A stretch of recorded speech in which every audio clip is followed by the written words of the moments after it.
நீங்கள் பார்த்துக் கொண்டிருப்பது நியூஸ் 21 செய்திகள். தமிழ்நாடு செய்திகளை உடனுக்குடன் தெரிந்து கொள்ள நியூஸ் 21 செய்திகளை பாருங்கள். உண்மை, உழைப்பு, உயர்வு. ராமநாதபுரம் தர்ம தாவள விநாயகர் மேல்நிலைப் பள்ளியில் மாவட்ட அளவிலான விவேகானந்தா கேந்திரா பண்பாட்டு போட்டிகள் நடைபெற்றன.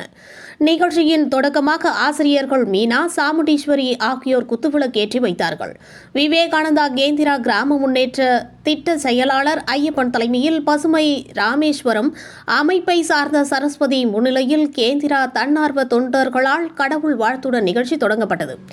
இதில் 1ஆம் வகுப்பு முதல் 10ஆம் வகுப்பு வரையிலான ஆண், பெண் குழந்தைகளுக்கான கதை சொல்லுதல், ஒப்பித்தல், திருக்குறள் நினைவாற்றல், இசை, பேச்சு, ஓவியம், வினாடி வினா போன்ற பல்வேறு போட்டிகள் நடத்தப்பட்டன. இந்நிகழ்ச்சியில் 35 பள்ளிகளிலிருந்து 159 குழந்தைகள், 124 பெற்றோர்கள், 11 ஆசிரியர்கள், 2 தன்னார்வலர்கள் கலந்து கொண்டனர். குழந்தைகளுக்கான பரிசளிப்பு விழா நிகழ்ச்சியில் கேந்திரா தொண்டர் நாகஜோதி வரவேற்புரையாற்றினார். இதில் ஆசிரியர்கள், பெற்றோர்கள் என ஏராளமானோர் கலந்து கொண்டனர்.